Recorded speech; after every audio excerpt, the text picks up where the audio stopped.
Assalamualaikum warahmatullahi wabarakatuh. Jumpa lagi dengan Etetek.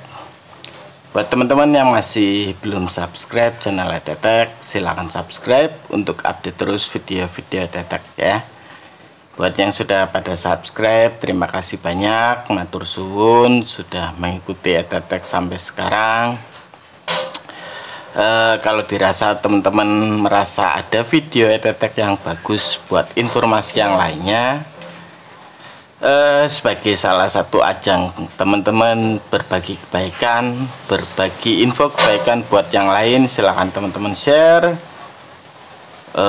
paling tidak untuk memberikan tambahan wawasan buat yang lainnya ya. Kita bareng-bareng berbagi amal, berbagi info kebaikan buat yang lainnya. Oke, baik.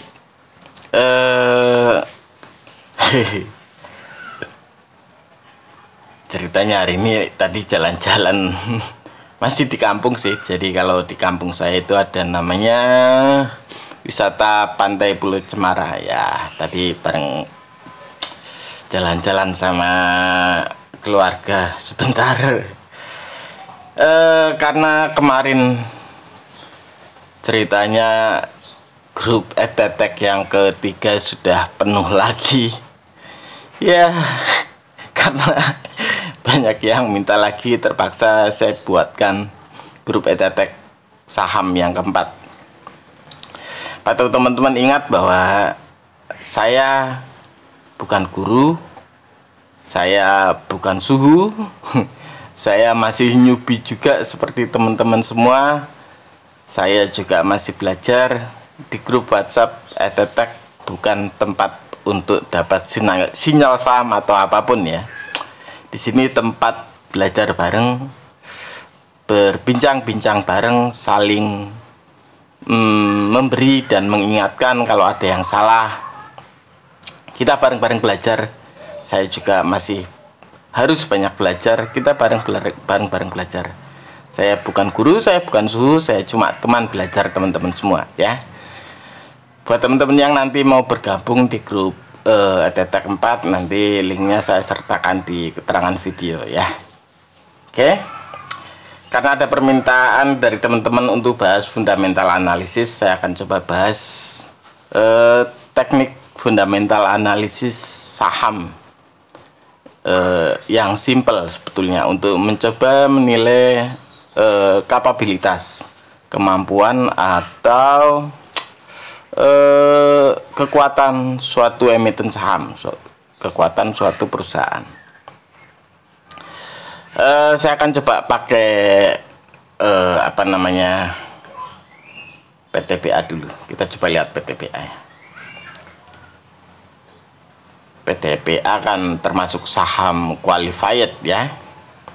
Jadi patokan saya sebenarnya kalau sekarang saya akan lebih memilih, bahkan untuk trading pun saya akan lebih memilih patokan pertama, sahamnya bagi dividen.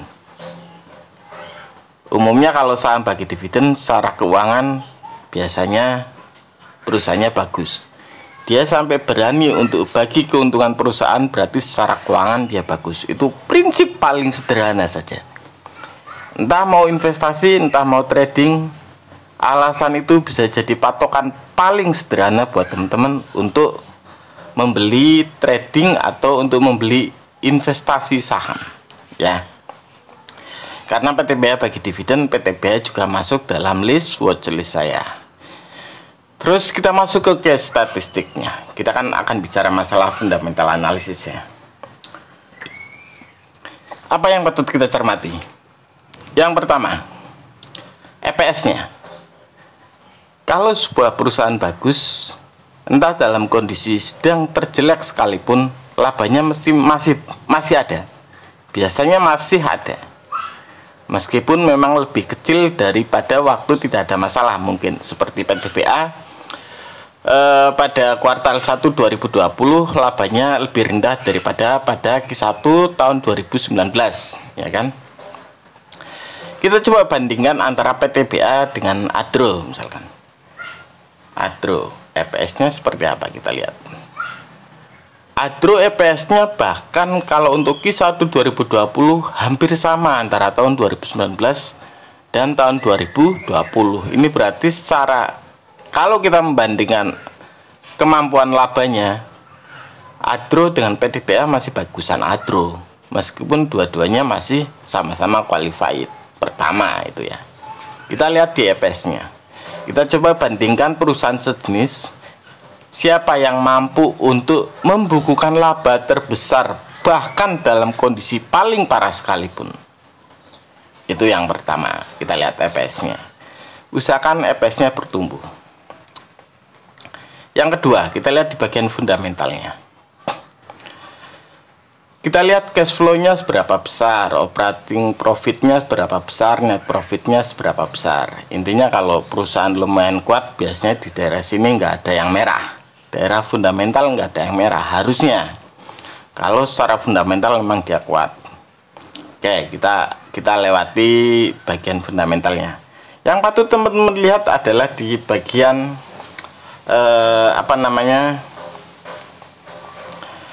ROE dan ROA-nya. Jadi return on equity sama return on assetnya.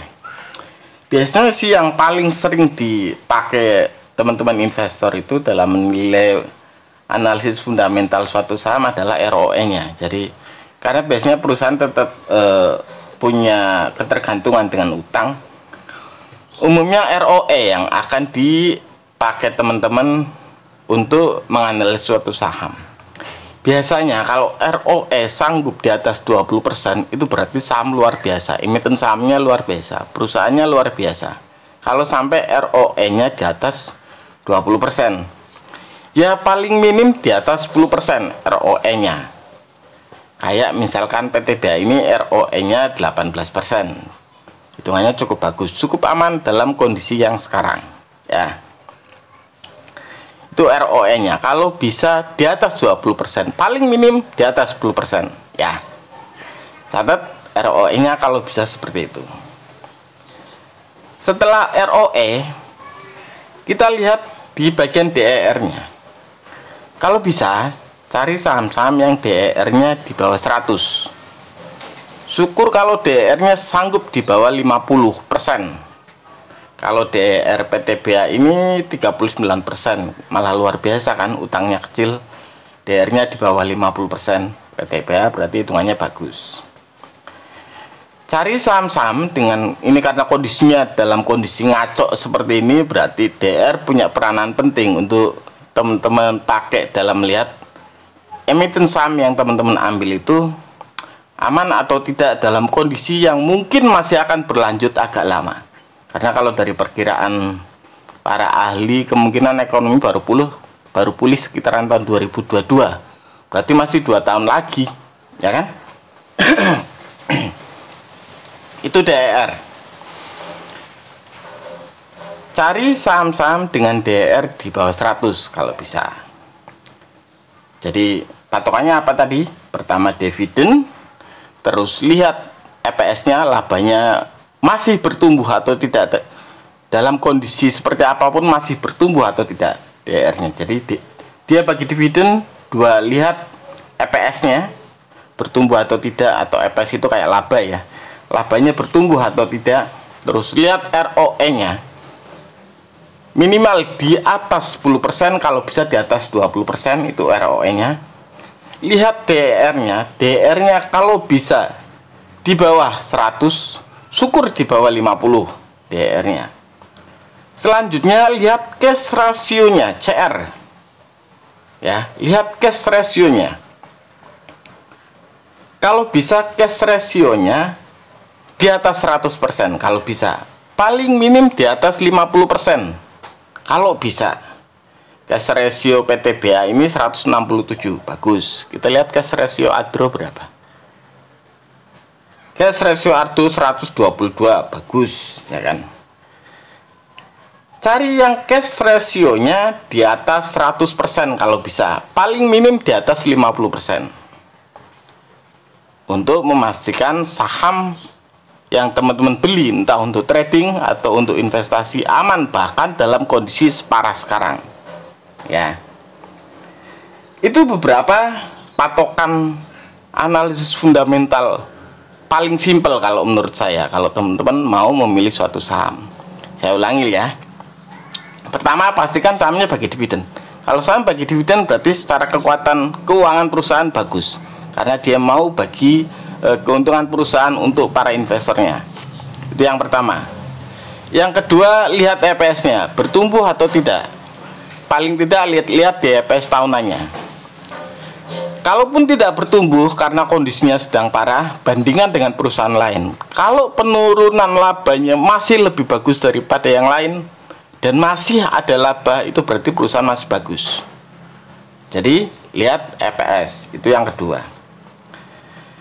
Yang ketiga, lihat ROE-nya, return on equity-nya, paling minim di atas 10%, paling minim ROE-nya. Kalau bisa di atas 20% ROE-nya. Itu yang ketiga. Return on equity-nya kalau bisa di atas 20%, paling minim di atas 10% ROE-nya. Terus yang keempat, lihat DER-nya. Debt equity rasionya berapa? Cari saham yang DER-nya kalau bisa di bawah 50. Paling minim di bawah 100 ke bawah DER-nya. Ini kan hitungannya kayak perbandingan utang. DER itu, debt equity ratio itu kayak perbandingan utang. Yang kelima, lihat cash ratio-nya. Kalau bisa cash ratio-nya paling minim 50%, kalau bisa di atas 100%. Itu taktik analisis fundamental paling simpel untuk memastikan saham yang teman-teman pakai, teman-teman beli untuk investasi atau trading adalah saham-saham yang memang qualified. Jadi sementara ini, dalam kondisi sekarang ini, kalau memang bingung untuk analisis fundamental, pakai LQ45 saja. Kalau tidak, pakai trik ini, trik fundamental analisis ini untuk memastikan saham teman-teman aman dan uang teman-teman juga aman. Terus kalau bisa lagi, pastikan saham yang teman-teman beli dalam kondisi under value. Saya sudah pernah bikin video cara menghitung nilai wajar suatu saham, pakai itu juga tidak masalah. Kalau ini sudah dilakukan, insya Allah teman-teman punya saham dalam kondisi bagus dan uang teman-teman tidak akan masalah lah. Apalagi kalau teman-teman coba barengi dengan analisis teknikal dengan menggunakan indikator Bollinger Band untuk melihat titik masuk yang paling aman buat teman-teman ya. Itu silakan nanti teman-teman cek saham-saham yang teman-teman pegang, coba cek seperti yang tadi saya bilang beberapa indikasinya. Sementara ini singkirkan saham-saham dengan fundamental tidak terlalu bagus, karena banyak pilihan saham dengan fundamental bagus. Oke, itu saja infonya. Buat teman-teman yang masih belum subscribe channel ETTech, silahkan subscribe. Terima kasih banyak sudah menonton. Wassalamualaikum warahmatullahi wabarakatuh.